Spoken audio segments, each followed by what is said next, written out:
세계의 모든 사람들은요 다 가장 기뻐하고 즐거워하는 날이 있어요. 언제냐고 하면 결혼식이 있는 날입니다. 특별히 유대 사회에서는요 이 혼인잔치는, 이 결혼식은 인생의 가장 큰 축복과 큰 축제의 하나였다라고 이렇게 이야기합니다. 그래서 그날은 온 마을 사람들이 다 참여를 했고요, 너무나 큰 축제였기 때문에 그 잔치는 하루로 끝나는 것이 아니라 7일 동안, 일주일 동안 잔치가 이어지는 모습이었다라고 하는 거예요. 기쁨이 있었고, 거기에는 노래가 있었고, 또 거기에는요 춤이 있고, 또 사람들의 한박 웃음소리가 가득 차고 넘치는 곳이 어디였느냐? 바로 그곳이 혼인잔치의 모습이었다라고 하는 거예요. 그런데 그 축제의 중심을 이어가고 있는, 그 축제의 중심인 포도주가 떨어져 버리고 말았습니다. 오늘 성경이 우리에게 말하는 게 그 이야기예요. 포도주가 떨어졌다. 우리가 생각을 할 때 포도주가 떨어졌으면 뭐 다시 준비하면 되는 거지, 그게 뭔가 대수야 라고 말할 수 있지 않습니까? 그러나 포도주라고 하는 것은요 그냥 단순하게 먹는 음료만을 상징하는 것이 아니었다라고 하는 거예요. 포도주는 무엇을 우리에게, 어떤 것을 우리에게 상징하고 있냐고 하면 바로 그것은 기쁨과 축복과 하나님의 은혜, 이 모든 것을 다 포함하고 있는 것이 무엇이었느냐? 바로 그것이 포도주였다라고 하는 것이죠. 오늘 우리가 살아가는 우리의 인생도 마찬가지가 아닌가 생각이 들어요.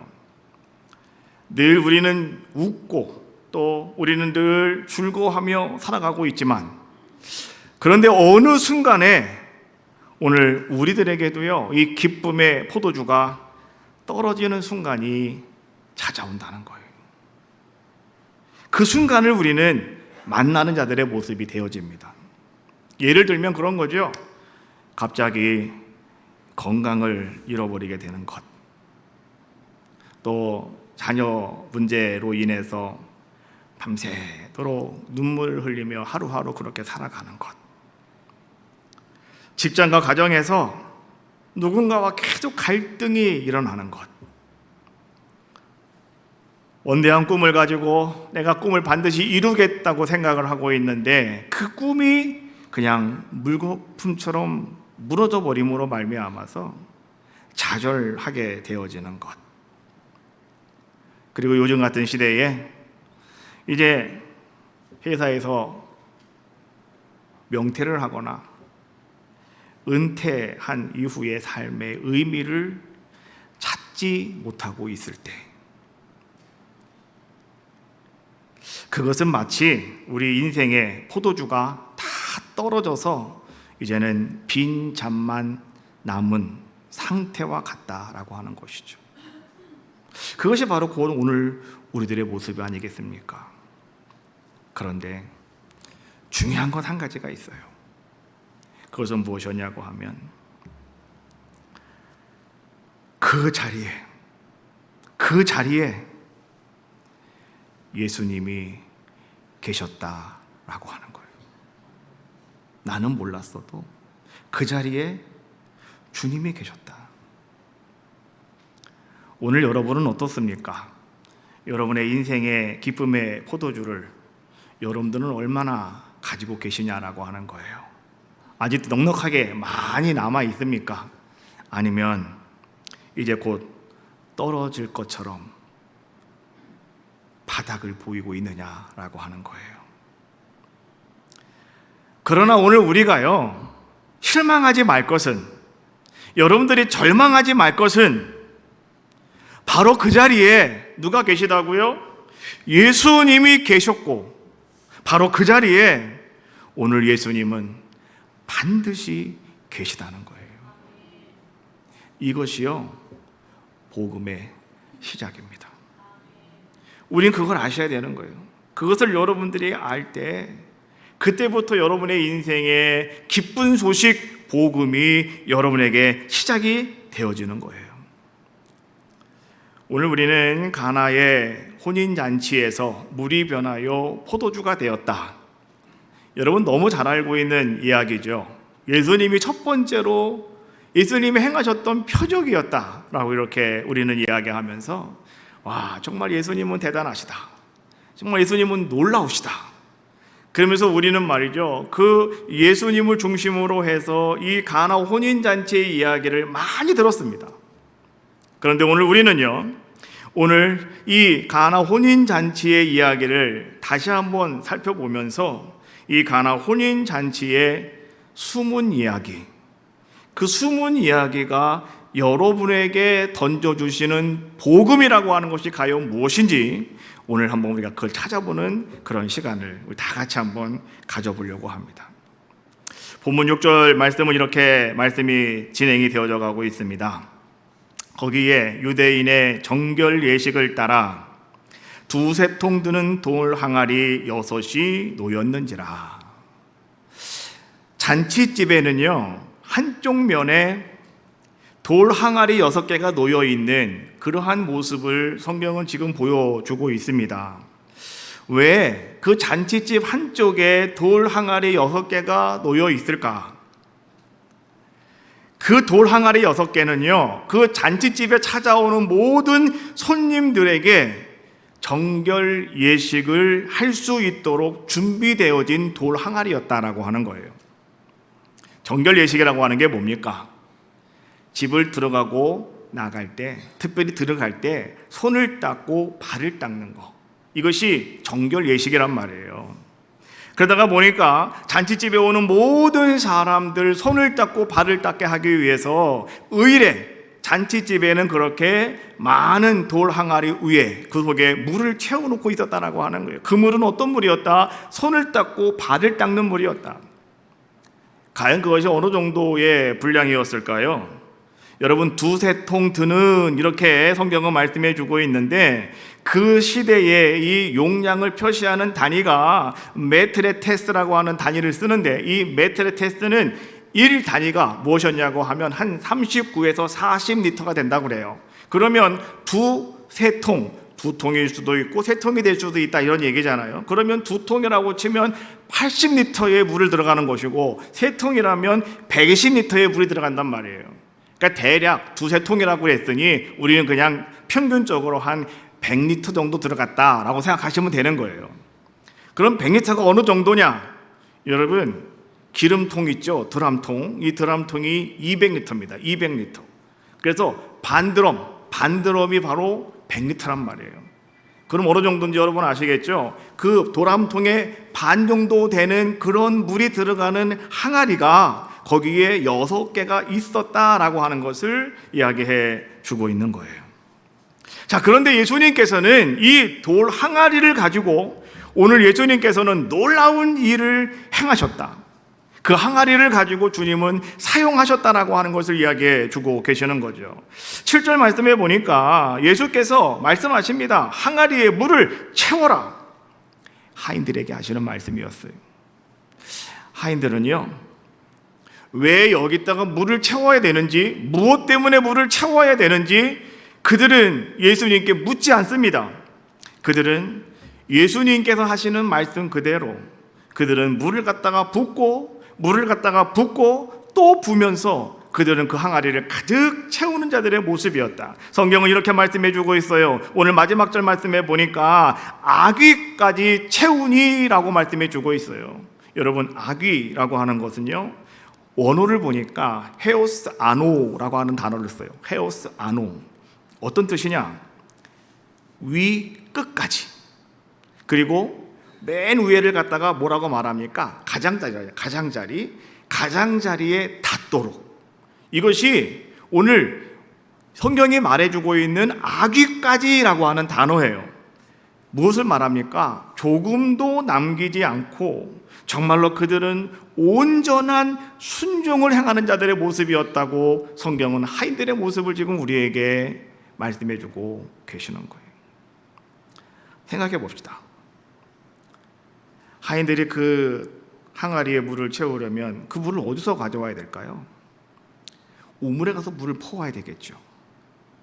그러려면 자, 잔치집의 한쪽 구석에 있어요. 아무래도 들어오는 문 쪽에 있겠죠. 잔치는 벌어지고 있고, 오늘 이 하인들은 물동이를 메고 우물에 가서 물을 떠서 가서 항아리에 들어 붓고, 한 번만 갖다 붓겠습니까? 그런 게 6개나 있는데, 그렇지 않습니까? 그러니 그들은 땀을 뻘뻘 흘리며 사람들이 막 잔치를 베풀고 있는 그것을 분주하게 땀을 흘리며 왔다 갔다 하는 그런 하인들의 모습.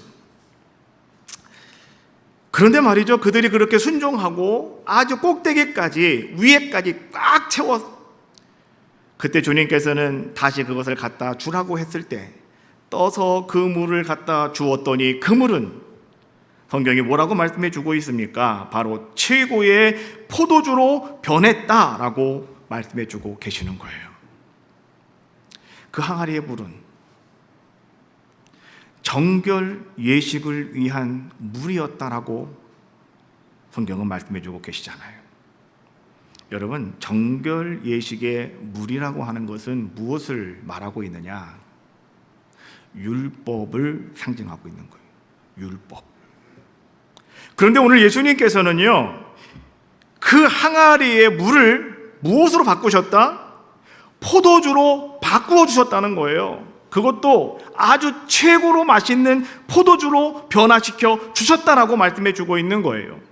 이것은 우리에게 무엇을 선사해 주고 계신 걸까요? 여러분, 이런 말을 하고 있는 거예요. 율법에서 은혜로 예수님이 바꾸어 주셨고, 또한 옛 언약에서 새 언약으로 이제 예수님께서 그것을 바꾸어 주셨다라고 하는 것을 오늘 이 가나의 혼인잔치를 통해서 예수님께서는 보여주고 계시다라고 하는 거예요. 요한은요, 요한복음 1장 17절 말씀에 보니까 그는 이렇게 말합니다.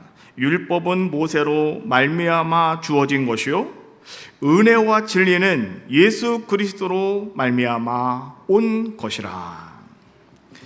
이스라엘 백성들은, 유대인들은 특별히 이 율법 아니면 죽는 사람들이었어요. 이 율법은 철저하게 지켜야 된다고 생각을 합니다. 왜?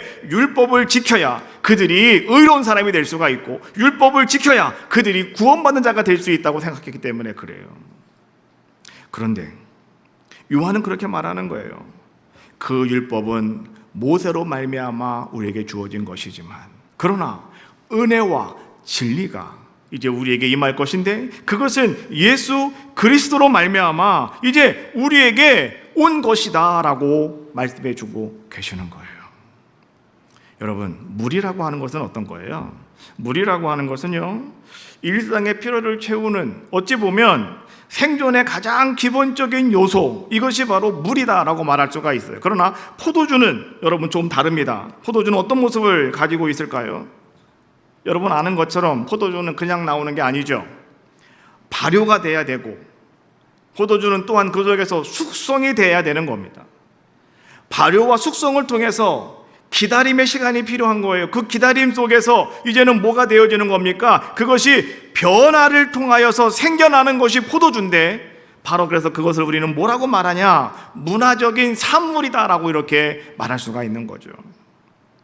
그래서 물이 변하여 포도주가 되었다라고 하는 것, 여러분, 이것은 우리에게 이런 얘기를 던져주고 있는 거예요. 우리의 평범한 일상적인 삶이 이제는 더 높은 차원의 의미와 더 높은 차원의 기쁨으로 변화되었다라고 하는 거예요. 그런데 이것을 누가 만들어 주셨느냐? 예수님께서 그렇게 하셨다라고 하는 것을 말씀해 주고 계시는 거죠. 예수님은 어떤 분이신지 아십니까? 여러분의 그냥 일상적인 삶을 새로운 차원으로 이끌어 가시는 분이 예수님이십니다.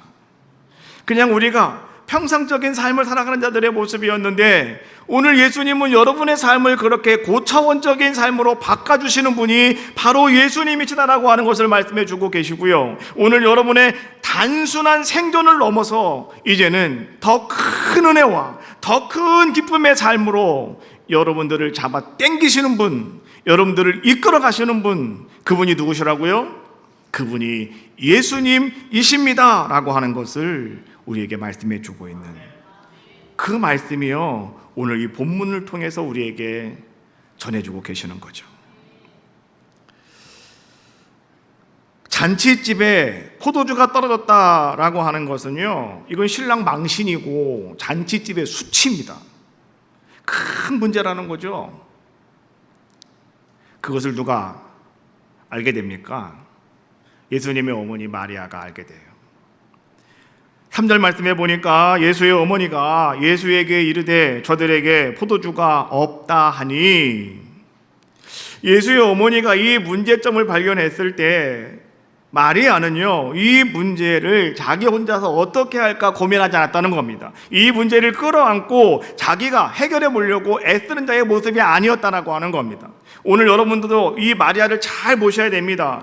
오늘 이 마리아는요, 어떻게 합니까? 이 문제를 가지고 자기가 끌어안고 있는 것이 아니라 이 문제를 가지고 예수님께로 가져가는 자의 모습이었다라고 하는 겁니다. 그리고 오늘 이 마리아는요, 거기에 있는 하인들에게 이 마리아가 이렇게 선포를 합니다. 5절에 있는 말씀이 있죠. 너희에게 무슨 말씀을 하시든지 그대로 하라. 너희에게 무슨 말씀을 하시든지 그대로 하라. 여러분, 오늘 마리아의 이 말은요, 복음에 대한 단순하면서도 본질적인 선언이 바로 이 말입니다. 무슨 말씀을 하시든지 그대로 하여라. 여러분, 우리가 하나님 앞에서, 주님 앞에서 순종해야 됩니다 라고 이렇게 이야기하잖아요. 근데 순종이라고 하는 것은 여러분들이 어떤 뜻인지 알아서 순종하는 게 아니고요, 여러분들이 이해가 돼서 순종하는 것도 아니에요. 그럼 순종이라고 하는 것은 무엇이냐? 나는 이해가 되지 않아요. 나는 모르겠어요. 무슨 뜻인지도 모르겠어요. 그러나 이 말씀을 누가 하셨느냐, 누가 말씀하셨는가, 거기에 뿌리를 두셔야 된다, 이런 얘기예요. 그러면 우리는요, 순종할 수 있는 귀한 자들의 모습이 되어지는 거예요. 누가 말씀하셨는가? 지나가는 조그만 아이가 말하는 것과 천지를 창조하신 하나님께서 오늘 나에게 말씀하시는 것과는 반드시 차이가 있는 거예요. 그렇지 않습니까? 제가 여러분께 항상 얘기하잖아요. 여러분이요, 신앙생활 하시면서 오늘 어떤 말이 목사의 말처럼 들리면 여러분 순종 안 하셔도 됩니다.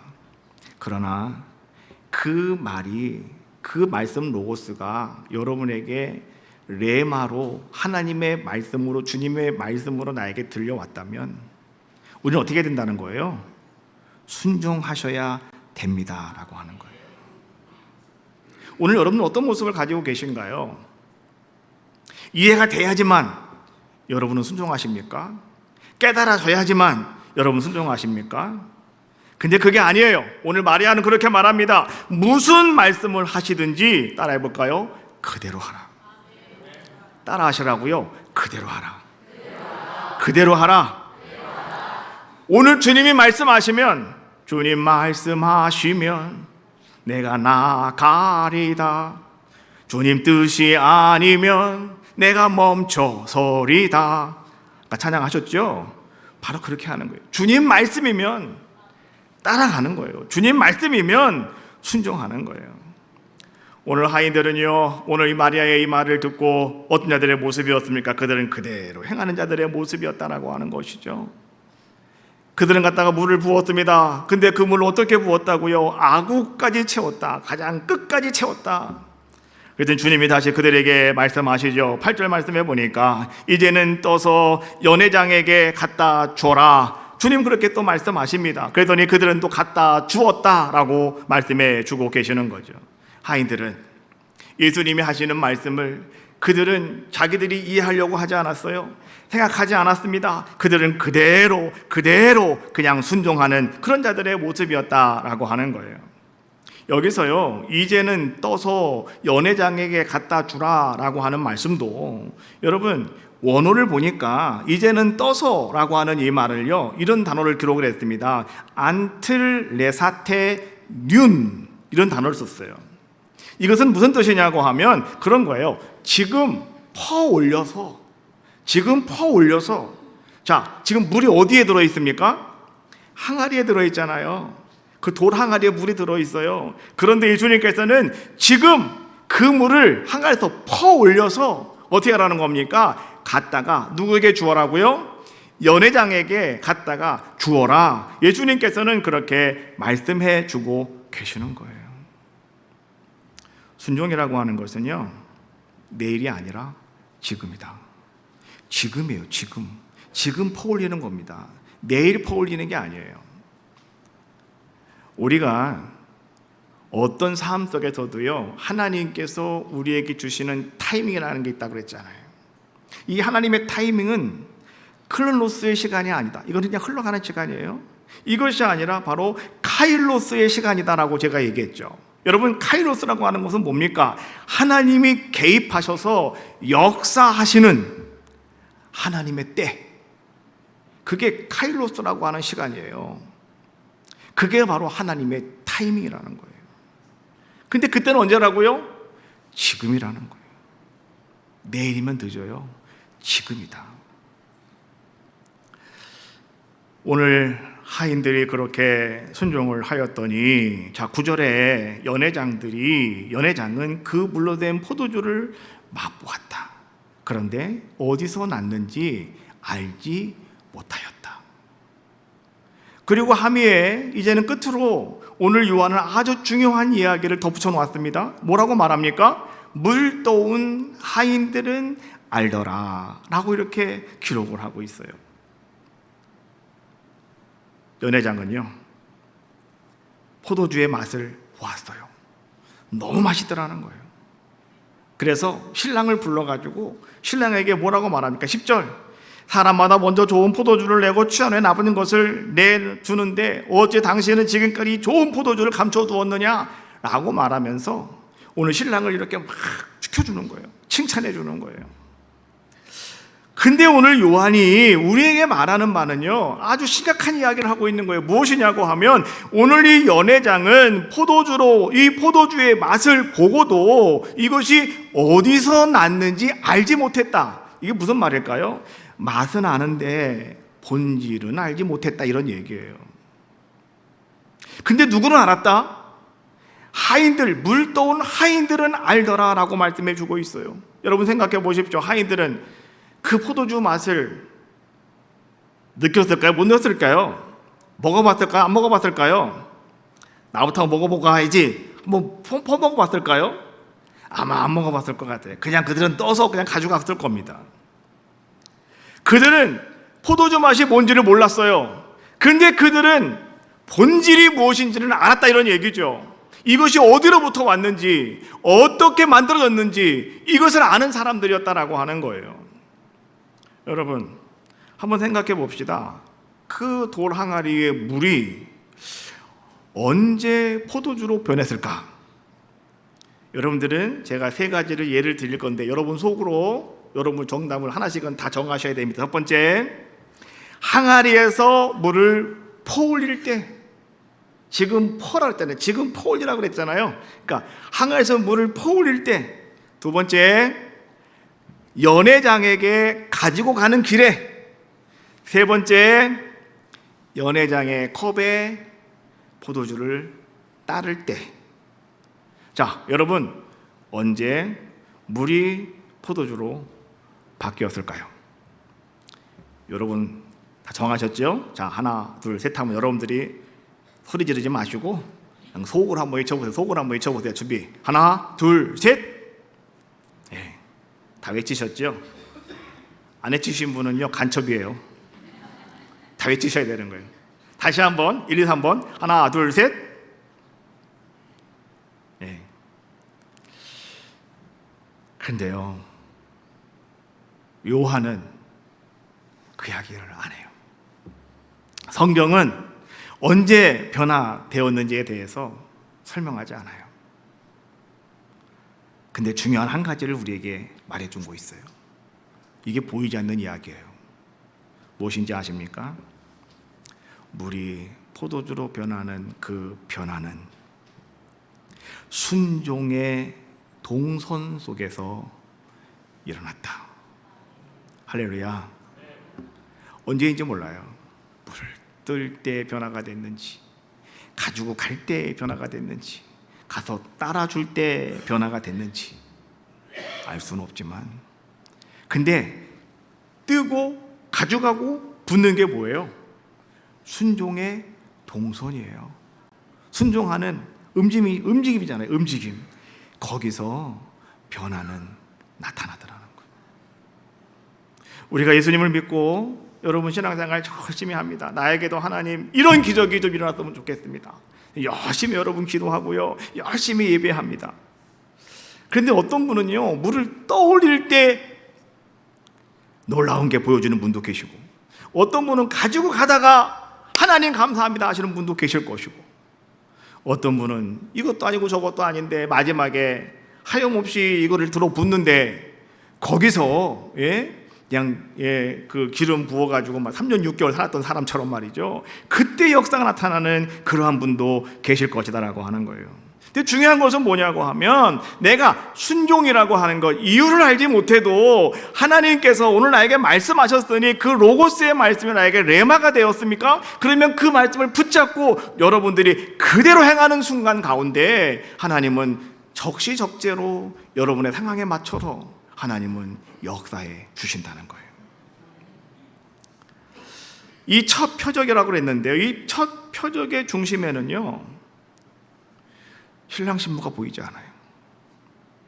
누구만 보입니까? 지금 하인들만 보여요. 근데 그 하인들은 어떤 사람들의 모습이었습니까? 이름이 누군지도 모르는 하인들. 만약에 그들의 순종이 없었다면 여러분, 그 가나의 혼인잔치에서는요, 절대 기적이라고 하는 것은 일어날 수가 없었다. 오늘날 우리 교회도 마찬가지다. 우리 신앙도 마찬가지다라고 하는 겁니다. 여러분 보십시오. 이 교회라고 하는 것은요, 헌신하는, 그리고 기도하시는 분들, 기도하시는 분들이요, 참 헌신하는 분들이에요. 와서 여러분 열심히 뭔가를 하는 것도 중요한데, 이 기도로 헌신하시는 분이요, 하나님의 역사를 이룰 수가 있습니다. 그래서 이 헌신의 기도를 하시는 사람들, 또 묵묵히 섬기시는 봉사자들, 누가 뭐라 해도 말이죠, 그냥 묵묵히 내가 해야 될 일, 그 일을 잘 감당하시는 그러한 우리 성도님들, 더 나아가서 정말 이제는 하나님 말씀 안에서 흔들림 없이 그냥 내가 이거 감당해야 돼 라고 말하면서 그냥 순종하는 성도님들, 여러분 잘 보십시오. 그런 작은 순종, 그런 작은 모습들이 모여서 교회가 세워지는 것이고요, 그 속에서 하나님의 영광이 나타나는 거예요. 할렐루야. 오늘 우리는 말이죠, 그런 아름다운 모습을 여러분들이 가지셔야 됩니다라고 하는 거예요. 마치 이름 없는 하인들의 모습처럼. 오늘 예수님의 첫 표적에 동참하였던 이 하인들의 모습을 가만히 바라보면서 우리는 그 속에서 4가지 오늘 숨겨진 메시지를 찾아볼 수가 있어요. 첫 번째는 무엇이냐고 하면, 우리가 말씀하셨던 것처럼 물을 채워라 말씀하셨을 때 그 하인들은 아귀까지 채웠다라고 하는 것. 이 아귀까지 채웠다, 헤오스 아노라고 제가 얘기했지 않습니까? 이것은요, 부분이 아니라 전부를 얘기하는 거예요. 이것은 조금이 아니라 끝까지를 얘기하는 거예요. 오늘 여러분들이요, 하나님 앞에 나와 예배하며 하나님을 섬기며 여러분들이 헌신하는 모든 것들, 여러분 이러한 것들이 한 부분이어서는 안 된다, 이런 얘기예요. 어떻게 되는 겁니까? 전부로 끝까지 오늘 여러분들은 그렇게 나아가는 자들의 모습이 됨을 우리들에게 보여주고 있는 것이 아닌가. 나는 20년 30년 신앙생활하면서 나 정말 20년 전에는 진짜 열심히 했어요. 나 정말 작년까지는 내가 진짜 열심히 했어. 나 엄청 열심히 했어요. 뭐 이런 얘기를 하면서 말이죠, 지금은 그냥 잠깐 방학을 맞이했어요. 잠깐 쉬고 있어요. 이런 모습이 될 수 있는 거 아니겠습니까? 근데 그게 아니라는 거예요. 어떻게 하라는 겁니까? 헤오스 아노, 아구까지 채워야 된다. 두 번째, 지금 갖다 주는 거였어요. 오늘 안틀레사테 �륜이라고 하는 거, 이제 떠서라고 하는 단어라고 했는데요. 오늘 이것은 무엇을 우리에게 말하느냐? 순종의 아름다운 결정은 타이밍이다. 그 타이밍은 아까 말했던 것처럼 카일로스, 하나님의 때다. 근데 그것은 언제냐? 내일이 아니라 지금이다. 내일이면 늦어요. 내일이면 늦어요. 하나님 앞에 나와 기도하며 회개하는 것도 오늘 하셔야 되고요, 지금 하셔야 되는 것이고, 여러분 헌신도요, 지금, 순종도 지금 하셔야 돼요. 왜 그런지 아시죠? 지금이 바로 은혜의 때라고 말씀하고 계시기 때문에. 그런데 오늘 이 시대에 우리가 정말 지금 해야 될 게 한 가지가 있더라고요. 제가 가만히 보니까. 그것은 뭐냐고 하면 화해하는 삶을 우린 사셔야 되는데 그거 지금 하셔야 돼요. 내일이면 정말 늦어요. 지금 하셔야 돼요. 복음성가에 보니까요, 오늘 나는 이라고 하는 복음송이 있더라고요. 한번 첫음 한번 눌러봐 주시고, 한번 여러분 아시는 분 따라 하시고, 모르시는 분은 가사를 한번 잘 보시면 은혜가 될 것 같아요. 첫음. 우리 악보 없어요? 예.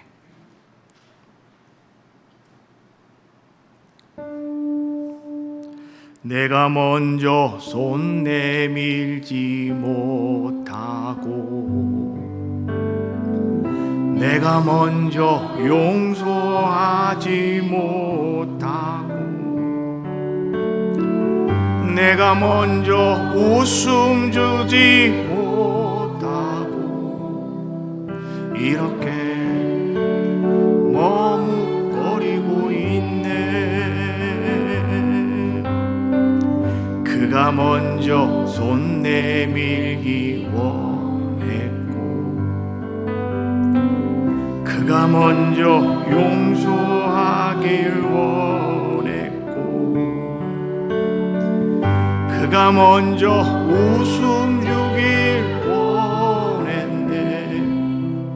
나는 어찌된 사람인가.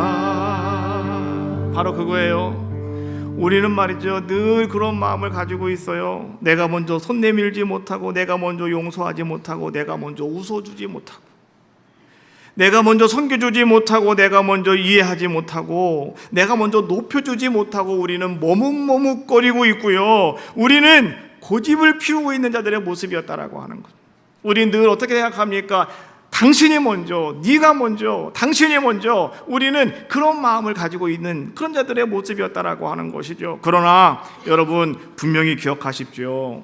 여러분이 먼저 하셔야 돼요. 지금 하셔야 돼요. 지금. 오늘이 지나면 늦어요. 내일이면 늦어요. 오늘 정말 여러분들 아직도 관계가 회복되지 못한 분이 계십니까? 아직도 여러분 교회 안에 오셔서 신앙생활 하시면서 아직도 눈도 안 맞추고요, 아직도 말도 하지 않고요, 아직도요 여러분 고개 돌려버리는 사람이 있다고 한다면 지금이에요. 오늘입니다. 오늘 얘기지 마시고 예배 마치면 먼저 찾아가세요. 먼저 가서 손 붙잡으세요. 먼저 가서 여러분이 내가 잘못했다고 얘기하시면 되는 거예요. 그러면 어떤 일이 일어나는 겁니까? 오늘 하나님의 은혜가 여러분을 통해서 기적으로 나타나게 될 줄로 믿습니다. 세 번째는요, 드러나지 않아도예요.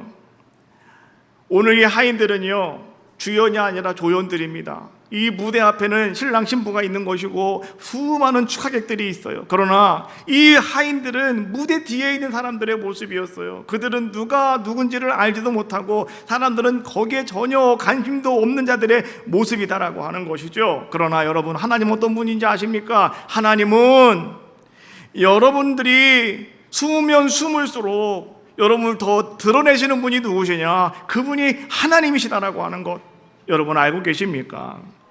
성전에 올라오셔서 여러분 주방에서 애찬을 준비하시고 차량 운전을 하시고 방송 열심히 하시고 그 다음에 여러분 교사 다 어떤 분들의 모습입니까? 여러분 이름도 없는 그 자리에서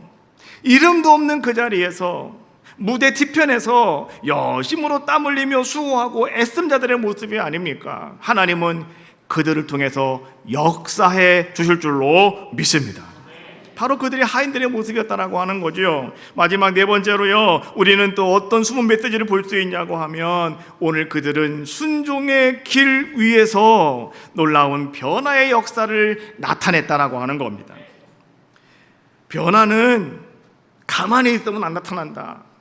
움직이셔야 돼요. 앞으로 가도 되고 뒤로 가도 되고 옆으로 가든지 하여튼간 여러분 멈추어 있는 것이 아니라 변화는 어떻게 되는 겁니까? 이동 중에 움직이는 가운데 오늘 여러분의 아름다운 변화가 나타나게 된다. 그럼 어떻게 되는 겁니까? 이 변화를 위해서 우리는 순종의 길 위에 서 있는 자들의 모습이 되셔야 됩니다. 이것이 오늘 성경이 우리에게 주고 있는 말씀 아니겠습니까? 잔치가 있다고 한다면 진짜 주인공은요, 오늘 이 가나 혼인잔치의 진짜 주인공은 신랑과 신부일 것인데, 근데 오늘 말씀해 보니까 신랑과 신부는 어디론가 사라져버리고 말았어요. 그러면 오늘 우리의 인생에 큰 잔치가 열렸는데 오늘 내 인생에 정말 진짜 신랑은 과연 누구실까? 그분은요, 이제 오늘 여러분들을 그 잔치 자리로 초대하실 신랑 되시는 예수 그리스도이시다라고 하는 거예요. 오늘 그분께서 이제 여러분들과 함께 하시면 우리의 모든 빈잔을 오늘 주님은 가득가득 채워주실 것이고 여러분들의 모든 결핍을요 은혜로 바꾸어 줄 줄로 믿어요. 더 나아가서 이제 마지막에 오늘 여러분들에게 더 좋은 포도주를 만들어 주시는 놀라운 역사, 오늘 우리 주님께서 이루어 주실 줄로 믿습니다. 노년이 아름다우셔야 돼요. 추악하시면 안 돼요. 노년은 아름답게. 그렇지 않습니까? 젊을 때는 뭐 정신없이 다니니까 정신없지만 여러분들이 나이가 먹을수록 늦으면 늦을수록 마지막에 가면 갈수록 멋있는 자가 되셔야 돼요. 아주 귀하고 복된 자들의 모습이 되셔야 돼요. 그런데 그것을 만들어주시는 분이 누구시냐? 바로 그분이 예수님이시라는 거예요. 그리고 언젠가 이제 오늘 여러분들을 어린 양의 혼인잔치로 초대해 주실 분, 그분이 바로 신랑 되신 예수님이시다. 요한계시록 19장 9절에 이렇게 말씀해 주고 있어요. 천사가 내게 말하기를 기록하라. 어린 양의 혼인잔치의 청함을 받은 자들은 복이 있도다. 오늘은 여러분들에게 주시는 말씀이 다시 한번 그냥 흐쳐 지나가는 말씀이 아니라 오늘 복음이 되어지시기를 바라겠고요. 오늘도 그 예수 그리스도가 여러분의 삶의 신랑으로 다 찾아오셔서 그 주님과 함께하는 귀한 시간 꼭 되시기를 바라겠고, 여러분 그 안에서 이제는 우리의 모든 인생, 결핍의 인생이 아니라 정말로 이제 충만함으로 또 초라함이 아니라 이제 하나님께 영광을 돌리는 모습으로 여러분의 모습이 끝이 아니라 이제는 새로운 시작으로 바뀌어지시는 놀라운 은혜가 임하시기를 주님의 이름으로 축복합니다. 이것이 바로 가나안 혼인잔치의 숨은 이야기 속에 담겨진 복음입니다.